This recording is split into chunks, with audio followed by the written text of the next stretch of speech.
Today I'm going to use a camera I haven't used for a while. And to this day still, this is probably one of my favorite cameras to use, short of the Leica M11 and the Hasselblad. Okay, so maybe it's number 3 in the lineup, but it's just an enjoyable camera. And, you know, I did a video on their new lens series when they come out and just praised the hell out of them. And presumed there was going to be a higher megapixel system, which there was. Obviously, I'm talking about the Fuji system. And my favorite lens on that system for the longest time was the 50 f2. I just love this lens. I love the size. I love the weight. I love using it. And I still love it, absolutely. But, you know, I really, when the 23 1.4 and the 33 1.4 came out, and the 18 1.4, I immediately got them because I knew they were going to be stellar lenses, and they are. They were and are.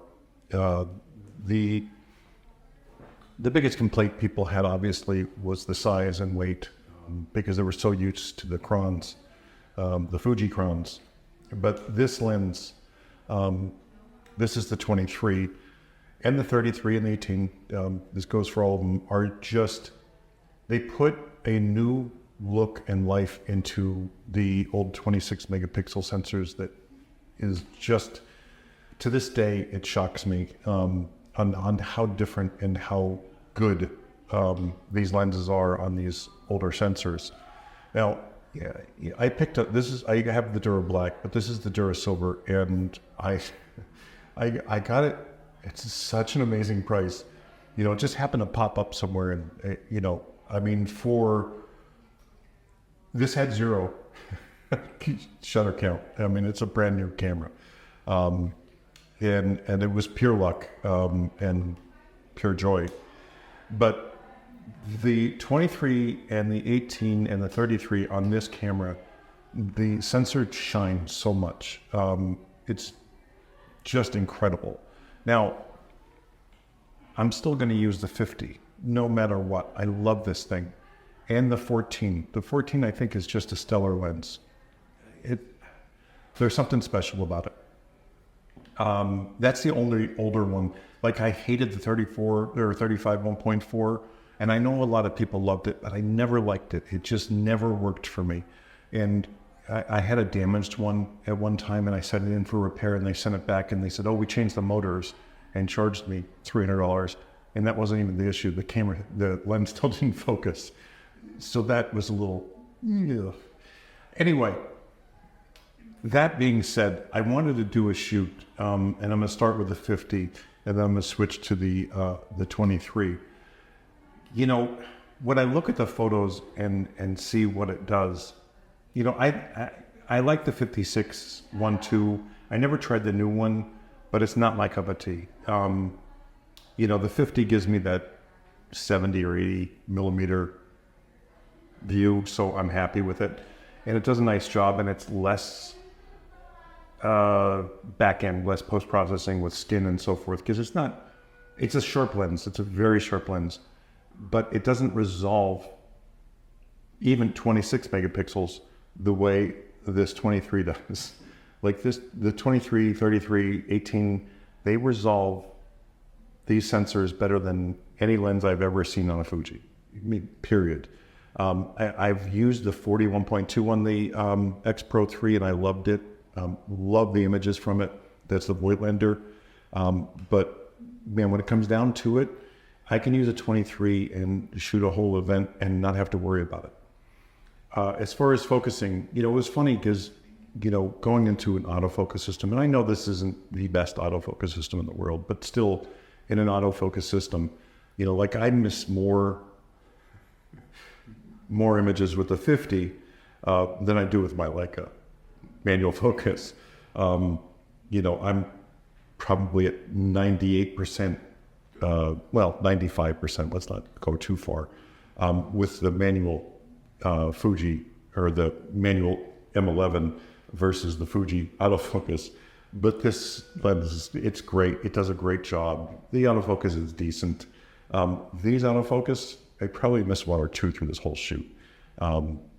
So again, I'm going to reiterate from my original videos that I really did on these long time ago.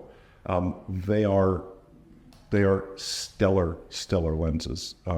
They have everything I would want in a lens for this system.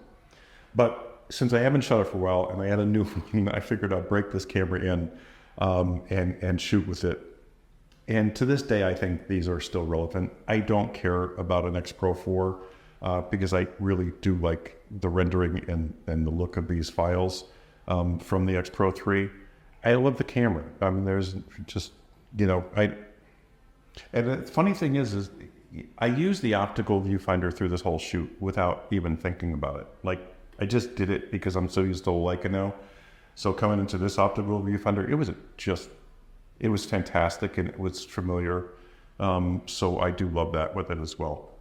But it did work flawlessly with the 23 1.4. It was beautiful. Anyway, I wanted to share the shoot with you, just enjoy the photos and, going from the 50 to the 23, without pixel peeping, you're not going to see anything. When you pixel peep a little bit, you can see the resolution coming through on this versus this. A great lens, a sharp lens, but it doesn't resolve as well as the 23 on the 26. And, believe me, I thought, okay, well, this isn't going to be a factor, these lenses, until the larger sensors come in, which were the 40 megapixel. But it was a factor in this as well, because these were originally made for the 16 megapixel sensor. I believe it was the 16. So, going from this to this on even a 26, you can see the difference. Anyway, here's the shoot. If you have any questions, leave them below. It was fun using this again. I love this system. Anyway, thanks for watching as always. So I'm starting the shoot with the Profoto A10 and the Profoto Connect made for Fuji. I really wanted to see how the TTL was with this.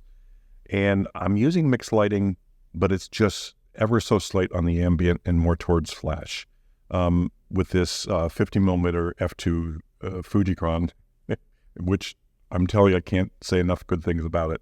I love that lens.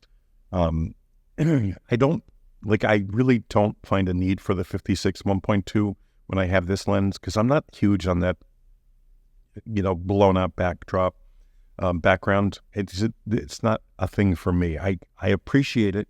I love when people use it. When I use the 41.2 on this camera, I love it. But it's just not something I shoot all the time, so it's not a big thing for me. But this, now I added a backlight. The backlight TTL was decent, but it wasn't perfect. The front light TTL was perfect.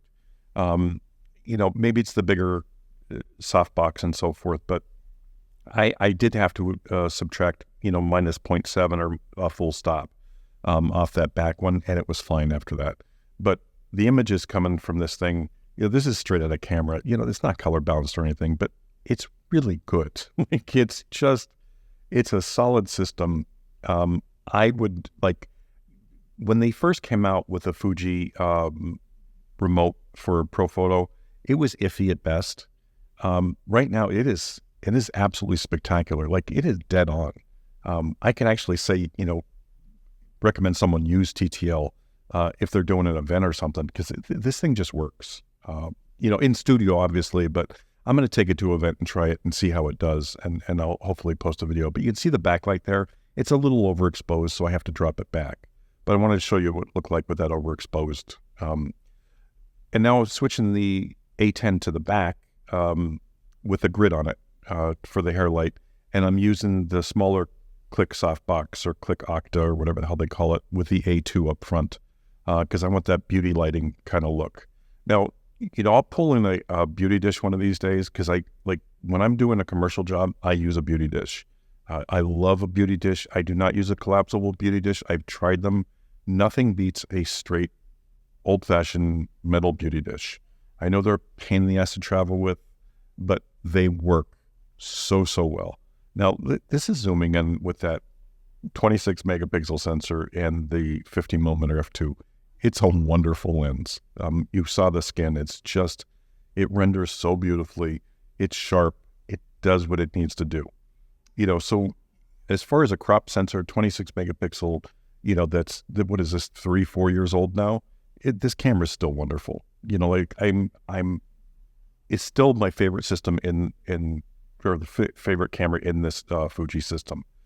When I started out with Fuji, I got an X-T3, and I fell in love with that camera instantly, but I really wanted the X-Pro 3 to give it a shot. But I went to the X-T4 next, and that turned me off because of the form factor from the X-T3 to the X-T4. I thought it was completely different. I didn't like it. I didn't like the screen. I didn't like anything about it. So I just literally just forgot about it. And then I got the X-Pro 3 in the Dura Black and used it for a while and shot a billboard with it and loved it.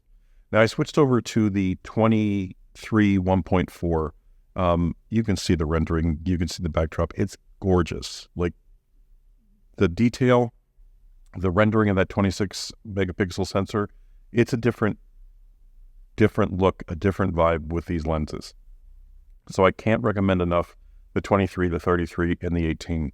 I know they're a little bit bigger, a little bit heavier, but if you need critical work, if you're doing, commercial work for consumer clients, this is a spectacular system. Like it really is. Like most of my commercial clients will not take a 26 megapixel file, but consumer clients, they're going to take it all day and they don't care. They just want beautiful pictures, and this thing produces beautiful pictures. So, I can't recommend it enough. For most of my consumer clients, I will use the crons every day of the week because they render beautifully. If I do need that extra special or extra bit of resolution and sharpness, I'm going to the 1.4s. There's no ifs, ands, or buts. It's nice to have them in your arsenal, period. But I would much rather walk around with the Fuji Cron 50 f2, 35 f2. I never liked the 18 f2. Sorry, but I just didn't like it. But the 14 1.4, that's the only older 1.4 lens that I absolutely love. I think it's spectacular. But I'll do a video on that soon too. Anyway, I hope you enjoyed the shoot. I so enjoyed getting back to the X-Pro 3 and enjoying these images and enjoying shooting with it. So thanks for watching.